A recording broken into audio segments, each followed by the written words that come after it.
She serves as special envoy to the United Nations for Human Rights and Antisemitism, but her fight goes much further than that. Would you please welcome Laurie Cardoza Moore. Laurie, it's great having you here. Thank you. Great to be here. Thank you.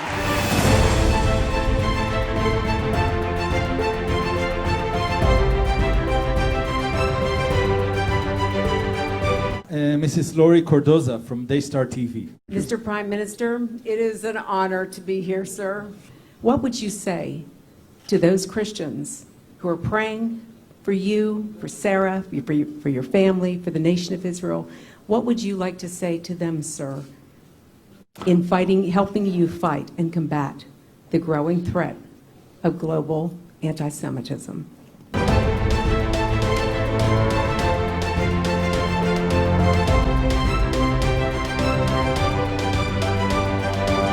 They have board members who are tied to radical extremist groups. So why don't you gather evidence against that board member and allow the mosque itself?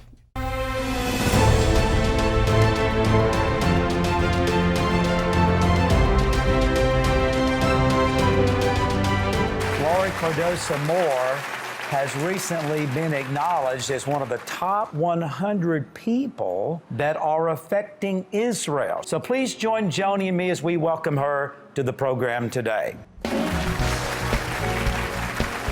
How did we get to this place today? Laurie Cardoza Moore is going to tell us how we got there. Laurie, you've done so much work. What is going on?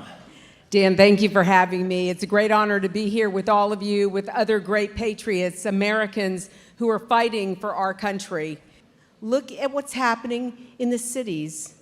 Our children have been convinced that America is not a great America. It's not a great country. We were raised to be patriots, ladies and gentlemen. And it is up to us, we the people. We have this propaganda because we the people weren't paying attention.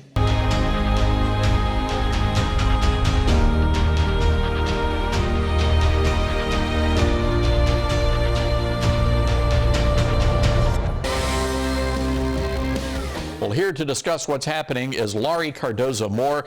To me, Todd, the most frightening area is what is happening in our children's schools in our communities. Many Americans are contacting us all over the country. We're working on a campaign in Florida. We've been to over 20 counties, helping to organize parents and citizens. Parents are fed up.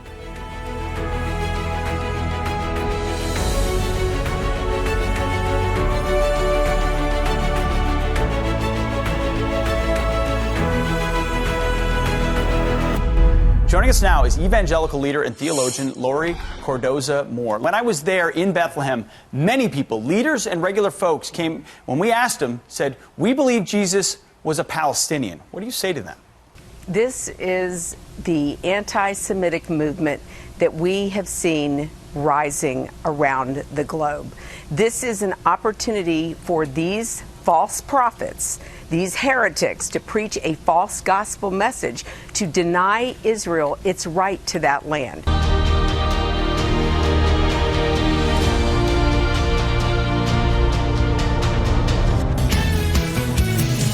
A school district in Tennessee is taking heat for asking parents to sign a form agreeing not to eavesdrop on their kids' virtual classes over concerns they could overhear confidential information. Why would a school, and I think I might know the answer, why would they not want parents to see what teachers are teaching their kids? Well, obviously, because they are teaching our children propaganda that they should not be teaching. Our next guest has been sounding the alarm on anti-American sentiment in U.S. history textbooks for nearly a decade, which is one of the reasons why she homeschooled all 5 of her children. Joining me now is founder of Proclaiming Justice to the Nations, Laurie Cardoza Moore. What we often miss is the curriculum in the textbooks, even in our high schools and middle schools. No longer do we even teach our children about the founding of our country. Now we start at Reconstruction.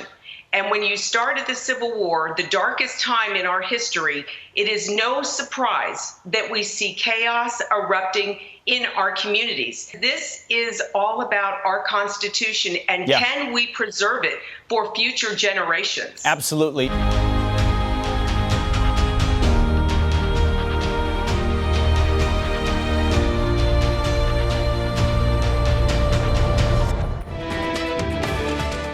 reason why you're not hearing from the larger Christian population, especially within the leadership, is because the mainstream media is not going to give them a voice. However, I will tell you, we are mobilizing religious leaders, leaders of faith, both Jews, rabbis, and pastors, black and white ministers, who are uniting together to stand in opposition of this whole movement.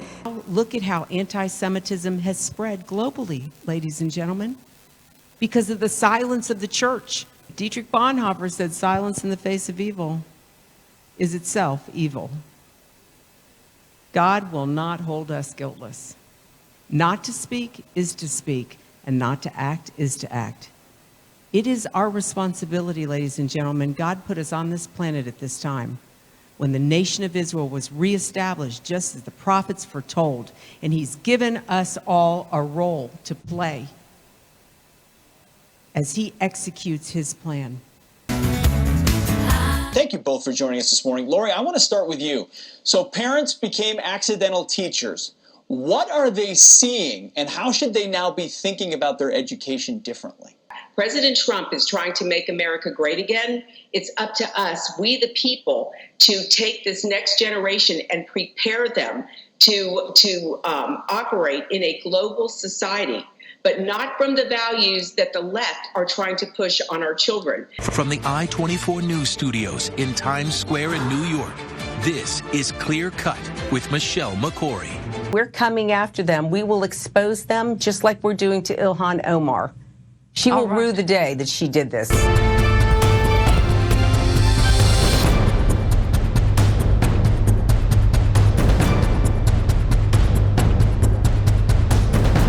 Now we look at a nation and we see what's happening globally, how the Jews are being persecuted once again. But Arabs have to be willing to lay down their weapons and stop pursuing violence.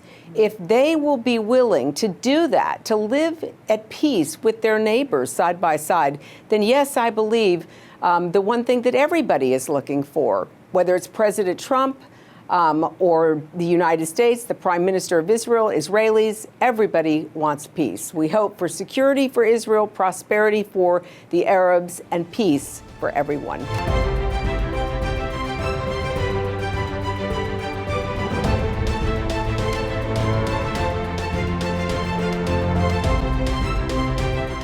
Ladies and gentlemen, we live at a very dangerous time in history.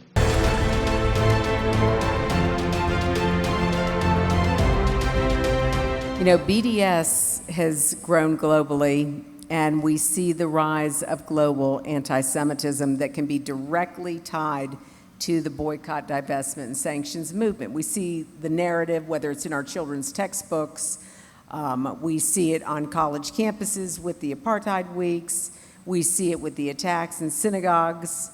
If you see any incidents that are occurring, anti-Semitic incidents in your community, because that's what we're here for. We are to protect our Jewish community. We're not going to be silent.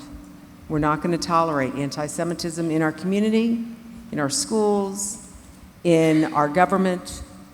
We're going to rise up. This is the hour. Now is the time.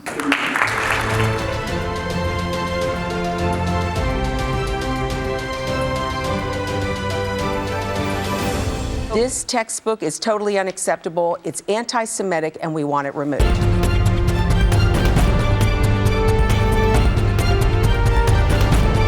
How will you address the rise of global genocidal anti-Semitism?